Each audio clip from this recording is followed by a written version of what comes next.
नमस्कार प्यारे साथियों, आपका स्वागत है हमारे यूट्यूब चैनल में। और आप देख रहे हैं डीएलएड तृतीय सेमेस्टर के लिए जो हमने आपका मैथ स्टार्ट किया है, जिसमें हम 12 चैप्टर और 13 चैप्टर को कंबाइन करके उसके जो कॉन्सेप्ट हैं और एग्जांपल्स हैं उनको हम समझ रहे हैं। ठीक है, तो इसमें आज वीडियो नंबर 5 जाने वाला है, जिसमें हम बात करेंगे बेलन के बारे में। इसके सभी आपका इसका फिगर कैसा होता है, इसके फॉर्मूलेस क्या होते हैं, इसके एग्जाम्पल्स के जरिए से इसके जो क्वेश्चंस हैं वो हम आपको समझाने का प्रयास करेंगे। ओके, तो इस वीडियो में अंत तक बने रहिएगा ताकि आपके इसके जो इतने भी कॉन्सेप्ट हैं वो आपके क्लियर हो पाए। तो चलिए चलते हैं, वीडियो को स्टार्ट करते हैं।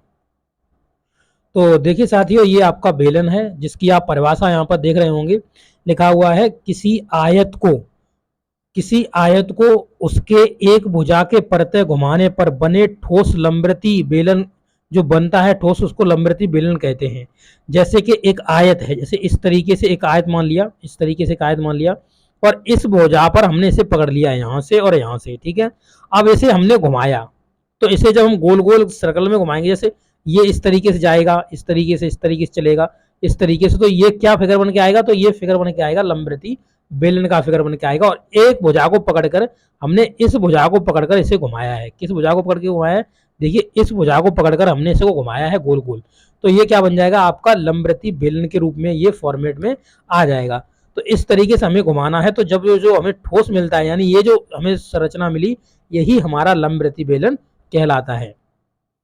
देखिए, जिस भुजा के परते इसको घुमाया जाता है उस भुजा की लंबाई को बेलन की ऊंचाई कहते हैं। अब इस भुजा को हमने पकड़ के घुमाया था तो ये आपकी ऊंचाई कहलाएगी, क्योंकि इस भुजा को पकड़ के हमने यहाँ से जैसे पकड़ लिया, यहाँ से पकड़ लिया और इस तरीके से इसको घुमाया, इसको चक्कर लगाए इस तरीके से, तो यही हमारी क्या कहलाएगी, ऊंचाई कहलाएगी। ये कह रहा है ऊंचाई। और दूसरी भुजा को बेलन की आधार की त्रिज्या कहते हैं। तो जो दूसरी भुजा होती है उसको क्या कहते हैं, बेलन के आधार की त्रिज्या कहते हैं, जो आपकी दूसरी भुजा रह जाती है। अब देखिए यहाँ पर आप फिगर पूरा देख सकते हैं, यहाँ पर हम बताते चले आपको। जो यहाँ पर आपकी हाइट है ये है आपकी, और यहाँ पर ये इतनी देख रहे हैं तो ये आपकी क्या है, त्रिज्या है, यानी आर है। ये यहाँ पे ऊपर भी बात करेंगे तो ये भी आपकी आर ही कहलाएगी, यानी दोनों क्या है, आपकी आर है। ये आपकी त्रिज्या है और ये आपका लंबवृत्तीय बेलन है। ठीक है, तो इस तरीके से आपका लंबवृत्तीय बेलन बन जाता है। और यहाँ पर देखेंगे तो बेलन की ऊंचाई h है और त्रिज्या इसकी r है, तो इसके जो फॉर्मूले होंगे वो क्या बन जाएंगे, तो इसका जो आयतन बनेगा वो आपका बनेगा पाई आर स्क्वायर एच। क्या बनेगा, पाई आर स्क्वायर एच। ये आपका हो जाएगा क्या, आयतन। ये आपको याद रखना है इसका फॉर्मूला। इसके बाद बेलन का पृष्ठीय क्षेत्रफल हो जाएगा, वो आपका हो जाएगा 2 पाई आर एच। 2 पाई आर एच इसका क्या हो जाएगा, तो पृष्ठीय क्षेत्रफल हो जाएगा आपका 2 पाई आर एच। इसके बाद आपका जो बेलन का संपूर्ण पृष्ठ है, संपूर्ण पृष्ठ में आपका क्या जुड़ जाता है, तो 2 पाई आर एच आपका होता है। ठीक है, ये आपका पृष्ठीय क्षेत्रफल। इसके बाद इसका जो आपका एरिया होता है इसका, वो इसके जो मान लो इस सर्कल का जो एरिया होता है उसका जुड़ जाता है। तभी इसमें से क्या करते हैं हम, 2 पाई यहाँ पे और यहाँ पे 2 और लिखेंगे, क्योंकि ये डबल होता है। देखिए एक एक नीचे वाला एक ऊपर वाला, दो होते हैं, इसलिए आपका लिखते हैं डबल। तो इसमें 2 पाई आर हम कॉमन ले लेते हैं, तो हमारे पास एच प्लस आर बच जाता है एक कोष्टक में दूसरे में। तो ये याद रखना आपको। देखिए जो आपका पृष्ठीय क्षेत्रफल है, यानी जो आपका ये पृष्ठीय क्षेत्रफल है, ये आपका पूरा लिया जाता है पृष्ठीय क्षेत्रफल 2 पाई आर एच, प्लस यहाँ पर आपका ये जो सर्कल यहाँ पे बना हुआ है इसका क्षेत्रफल, और ये ऊपर सर्कल बना हुआ है इसका क्षेत्रफल, तो दो हो गए ना, तो दो हो गए, तो 2 पाई आर स्क्वायर ये आपके लिए जाते हैं। फिर इसमें से 2 पाई आर और 2 पाई आर दोनों में से कॉमन निकाल लेते हैं, तब हमको ये फॉर्मूला बनता है क्या, आपका बनता है 2 पाई आर एच प्लस का आर कोष्टक में, ये आपका फॉर्मूला बन जाता है। तो ये आपको कभी भूल जाओ तो आप इस तरीके से इसका जो संपूर्ण पृष्ठ है वो आप याद कर सकते हो, ये आपको याद आ जाएगा ऑटोमेटिकली जब आप ये कॉन्सेप्ट यहाँ पे लगाएंगे और इस तरीके से इसे घुमाएंगे। ठीक है, तो देखिए अब इसके जो यहाँ पर ये क्या कह रहा है, घनाव का विकर्ण, ये घनाव कौन से आ गया, तो ये लंबवृत्तीय बेलन चल रहा है, इधर उधर इसका कुछ पेज लग गया है, तो अभी मैं इसको चेक कर ले रहा हूँ। तो देखिए साथियों, उस वीडियो में इधर उधर जो उसका पीडीएफ है उसमें इधर उधर हो गया है, तो ये मैंने पीडीएफ आपको अलग से बनाई हुई थी। इसको देखिए, यहाँ से हम देख लेते हैं इसके क्वेश्चंस। तो पहला क्वेश्चन कहा हुआ है कि एक लंबवृत्तीय बेलन के आधार का क्षेत्रफल 100 वर्ग सेंटीमीटर है। यदि बेलन की ऊंचाई 10 सेंटीमीटर है तो इसके आयतन की माप याद करिए। तो आपको क्या कह दिया गया है कि एक आपको आधार का क्षेत्रफल दे दिया गया है और उसकी आपको ऊंचाई दे दी गई है। अब कह रहा है कि हमको लंबवृत्तीय जो बेलन है उसका आयतन हमको बताना है। तो बेलन के आधार का क्षेत्रफल क्या हो जाएगा, पाई आर स्क्वायर। तो अभी आपको हमने बताया था जब इस तरीके से आप बेलन बनाएंगे, ये आपका बेलन है, इस तरीके से आपका बेलन बन जाएगा, देखिए इस तरीके से, और ये आपकी हाइट होती है। यहाँ पर जो ये होता है इसका क्षेत्रफल इसने दे दिया है पाई आर स्क्वायर, ठीक है। और इसकी जो हाइट है, हाइट का और इसमें मल्टीपल करोगे तो क्या बन जाएगा, इसका आयतन बन जाएगा। ये आपका हाइट का और मल्टीपल करोगे तो इसका आयतन बन जाएगा। तो वही यहाँ पर करना है। बेलन की ऊंचाई 10 सेंटीमीटर है। अब बेलन का आयतन क्या होता है, पाई आर स्क्वायर एच। तो पाई आर स्क्वायर तो आपको ऑलरेडी दे रखा है इसने 100, और एच का और मल्टीपल करना है। तो 100 में अगर आप 10 का मल्टीपल करोगे तो आपका 1000 घन सेंटीमीटर हो जाएगा। तो यही आपका आंसर हो जाएगा। तो इसका मैंने फिगर आपको समझा ही दिया कि इस तरीके से आपका इसका फिगर बन जाएगा। इस तरीके से ये आपका फिगर हो गया। ये आप बना देते हूँ मैं यहाँ पे, देखिए इस तरीके से आपका बेलन का फिगर हो गया। ये आपकी जो हाइट है, और यहाँ पर जो ये आपको सर्कल दिख रहा है, इसी का आपको क्षेत्रफल उसने दिया हुआ था pi r square. Pi r square दिया था, इसमें हम जब एच का मल्टीपल कर देते हैं तो वो हमारा आयतन हो जाता है। तो वही हमने यहाँ पे निकाला हुआ है, ठीक है।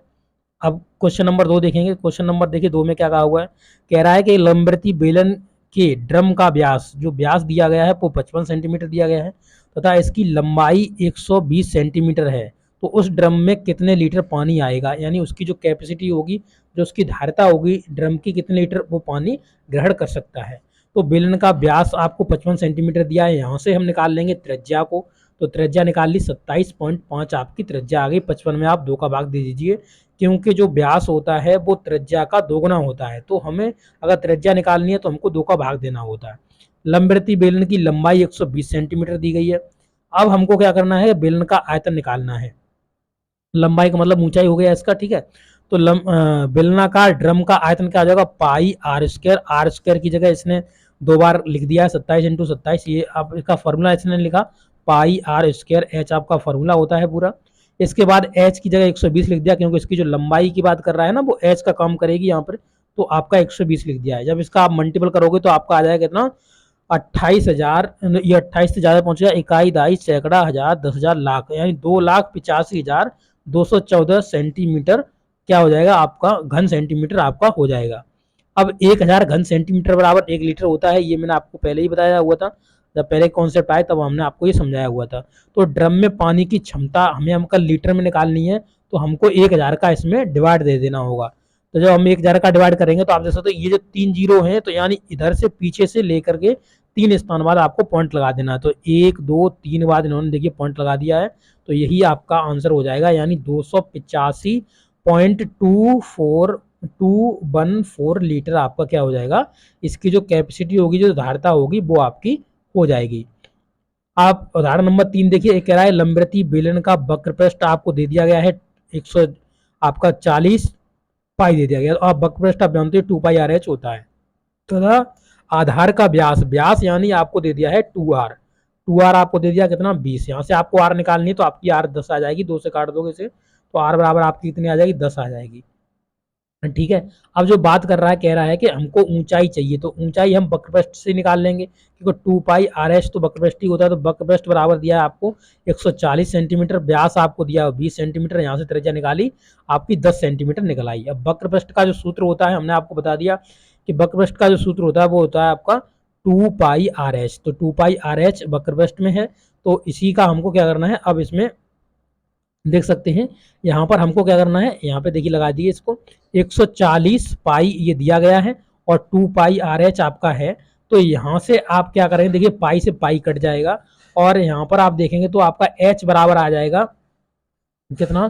तो यहाँ पर देखिए पाई से पाई काट लीजिए, शुरू में काट दीजिए तो यहाँ पर नीचे नहीं आएगा, या आप फिर इसे नीचे काट दीजिए तो आपको टेंशन ही लेने की जरूरत नहीं है, ठीक है। तो यहाँ पर आप देखेंगे तो यहाँ पर आप सीधा देखिए 10 से काट दोगे तो ये 0 कट जाएगा और 2 से काट दोगे 7 बार कट जाएगा, यानी जो हाइट आएगी वो आपकी 7 आएगी। अब देखिए यहाँ पर ऐसा हो सकता है कि वक्रपृष्ठ का फॉर्मूला याद करने में आपको कोई प्रॉब्लम हो थोड़ी बहुत, परंतु वो प्रॉब्लम नहीं होगी, क्योंकि आप समझ सकते हो ये जो वक्रपृष्ठ बनता है वो किससे बनता है। जैसे ये आपका हो गया वॉल्यूम, मतलब ये हो गया आपका कि वो बेलन यानी सिलेंडर हो गया ये आपका, ठीक है, इस सिलेंडर हो गया। सिलेंडर में अगर इसकी मैं आपको परिधि पूछने लगूँ, इस सर्कल की परिधि क्या होती है, तो आप परिधि जानते हो कि आपका 2πr एक सर्कल की परिधि होती है, और अगर उसमें आप h का मल्टीपल कर देते हो तो वो आपका वक्र पृष्ठ बन जाता है। ये आपको याद रखनी है।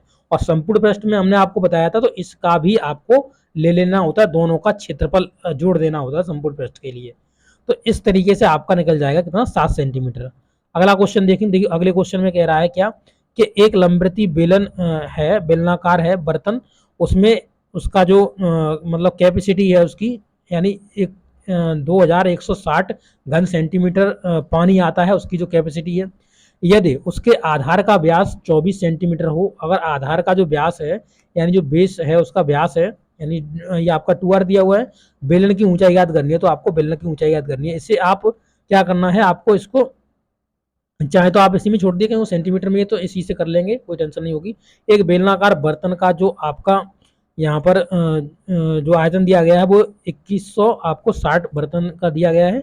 आधार की त्रिज्या निकाल लेंगे तो 12 निकल जाएगी, क्योंकि हमें जो हमारा व्यास दिया हुआ था उसका हमें आधार की त्रिज्या निकालने के लिए उसको आधा कर देना होता है।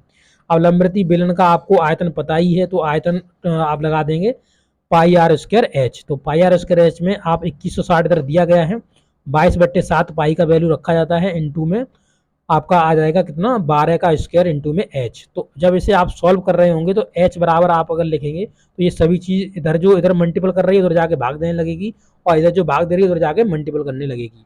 तो इसे जब आप सॉल्व करोगे तो आपके जो बर्तन की ऊंचाई आ जाएगी वो आ जाएगी आपकी 4.8 सेंटीमीटर, आपके बर्तन की ऊंचाई आ जाएगी। तो इस तरीके से आपका जो बेलन का कॉन्सेप्ट है उसके एग्जाम्पल्स हैं वो मैंने आपको समझा दिए हैं। आशा करते हैं आपको समझ में आ गया होगा। अब एक्सरसाइज के क्वेश्चनों को करने के लिए आप पूर्ण रूप से तैयार हो गए होंगे। जब भी मैं एक्सरसाइज के क्वेश्चन आपको करा के समझाऊंगा तो आप अच्छे तरीके से अपने आप को प्रिपेयर कर लीजिए। आप वहाँ से हमसे पहले ही इस एक्सरसाइज के क्वेश्चन करने का प्रयास करिए। मैं तो कराऊंगा ही कराऊंगा, आपको भी प्रयास करना चाहिए, ठीक है।